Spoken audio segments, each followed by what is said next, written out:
Senegal ma sii wadi doontaa in aanay raashin dibadda kala soo degin. Waxaan isku dubariday in aan la kulmo nin iiga jawaaba su'aashaasi.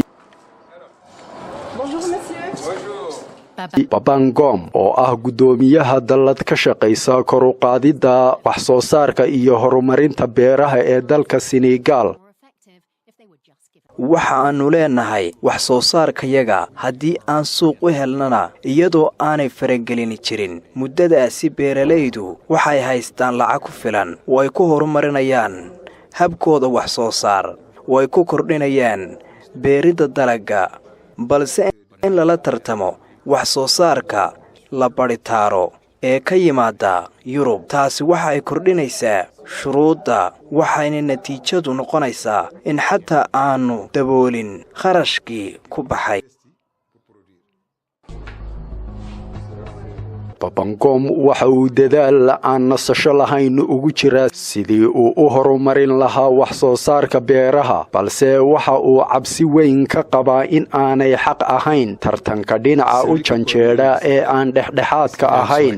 waxay tahay adiga oo baaskeelad saaran oo ay yidhaahdaan waxaan la tartamaynaa gaadhin kuwa lagu tartamo ah xaqiiqadana wadaha gaadhigu waa uu guulaysanayaa. taasi waa masiibada ma aha mid xaqa.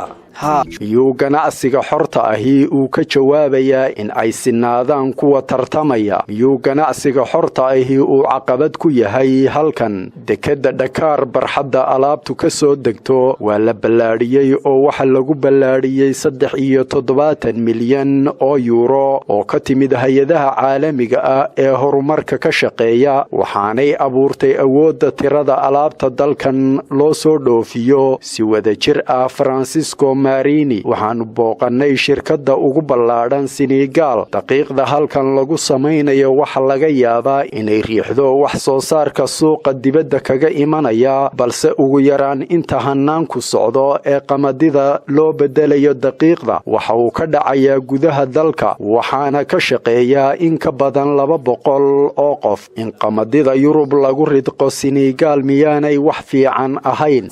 balse nasiib darro waxay sii kordhinaysaa si dhif iyo naadir ah in waddan Leverkusen, Benin amaba Cameroon in midhahaasi lagu ridqo oo ay kordhiyaan.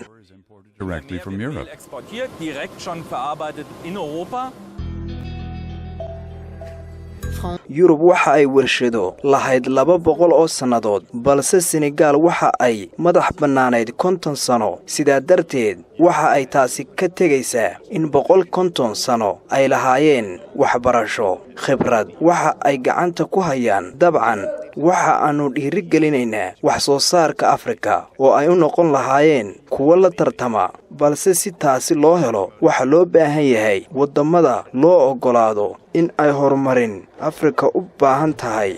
African countries need to be allowed to develop.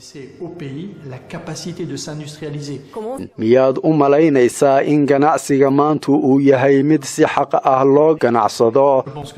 I think it's totally unfair. We need flexible customs barriers that would give the country time. waxaan u malaynayaa inuu gebi ahaanba yahay mid aan xaq ahayn. waxaan u baahannahay dhaqamo dabacsan oo si xaq ah u socda oo caqabada meesha ka saara. haddaba si taa loo helo miyay midowga Yurub in lala xaajoodo ay tahay si loo helo isla ganacsi cusub oo waddamada Afrika ay si wada jir ah iskula meel dhigaan xaaladda jirta? Way fogtahay inay isku dheeli tirto in waajibaadka seeska u ahaa cuntada la dejiyo 5 sano gudahood. dadka dalkan Senegal waxa sii kordhaya inay ku wacyigashan yihiin dhibaatada wax soo saarka jaban ee Yurub ay dalkooda ku hayso.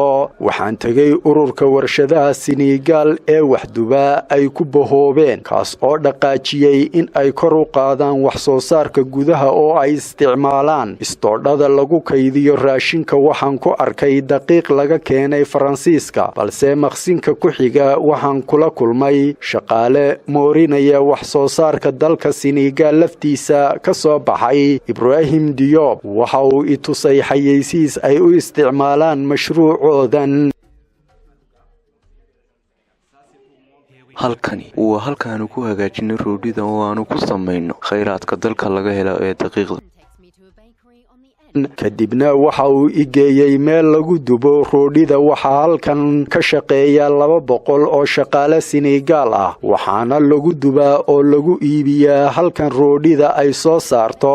sidoo kale maxoga iyo hadhuurka qudhiis waa lagu iibsadaa, waxaanuu isbahaysiga ururku uu dejinayaa qiimo go'an oo ugu dhigantaa 15 euro iyo sanaati 150 garaamba. taasina way ka jaban tahay roodhida laga sameeyo daqiiqda qamadida. qamadidu waa qaali, balse roodhi marka laga sameeyo waa qaali. ugu yaraan waxaan haystaa caqabado dhanka sixirka ah. waxaa jira dad halkan ku beerta dallaga kadibna dalkooda ku ridqa, hadday tahay maxoga, garowga, galleyda iyo waxyaabo kale.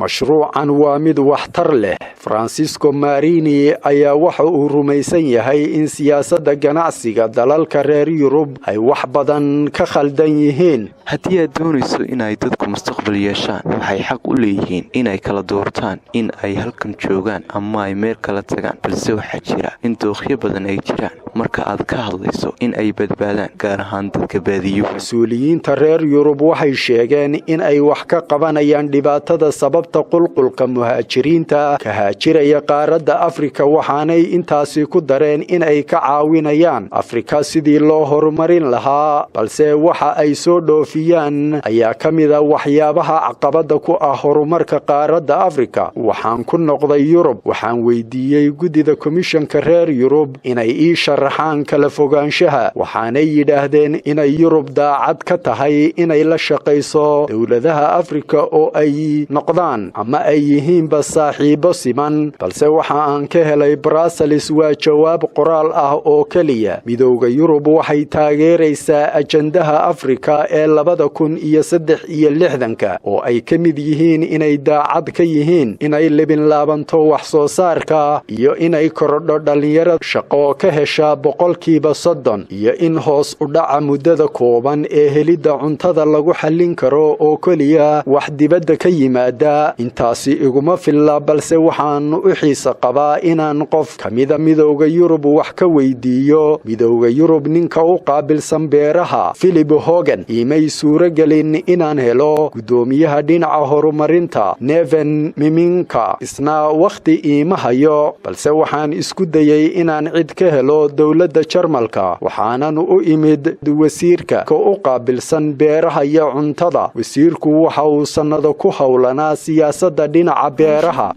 waxaannu u qaadanaa si adag marka ay saamayn ku yeelato suuqyada gudaha, balse waxaan odhan karaa heshiisyada iyo ganacsiga wax soo saarka beeraha waxaan u samaynay si mas-uuliyadi ku jirto. waxaannu tixgelin siinaa danaha dunida saddexaad ee qaramada Afrika. siyaasadaha caalamiga ah ee ganacsigu waxay ku kordhiyeen adduunka badhaadhe iyo waddamada ku howlanba arrimahaasi koboca barwaaqowga. waxa aynu u arkaynaa Afrika sannadihii u dambeeyey oo ay wax badan u bogaadinayaan ganacsiga caalamiga ah.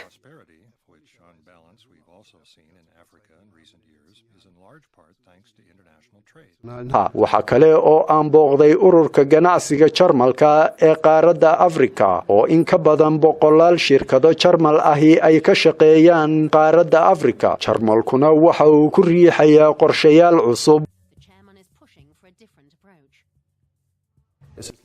way wejiye badan tahay in wakhtiga dheer la sameeyo ganacsi xor ah oo meesha ka saara caqabadaha ganacsiga, cashuuraha iyo habacsanaanta, balse waxay u socotaa si ujeedooyin leh.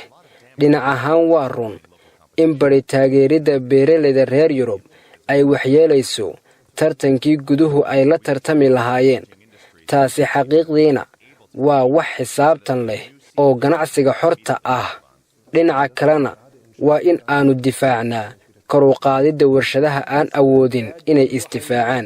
sidaa daraaddeed waxaynu u baahannahay in aynu difaacno warshado badan oo aynu samayno istaraatiijiyad cusub oo ganacsiga ah. taasi hubaal ma noqon doonto. waxaan imid Switzerland oo qaaday tallaabo taa ka duwan. waa mashruuc ganacsi dhexdhexaad ah abuuraya, waxaanay shaqaaluhu la howlgelayaan wax soo saarka beeralayda Afrika iyo suuqyada Yurub.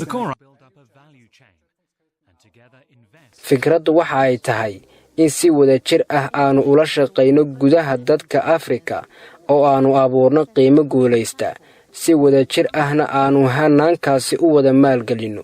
waxa weeyaan wax soo saarka ka soo baxa Tunisia oo ah markii ugu horreysay. sidaa daraaddeed waxaad heli kartaa macluumaad waxa ay soo saaraan oo ay dibadda u dhoofiyaan.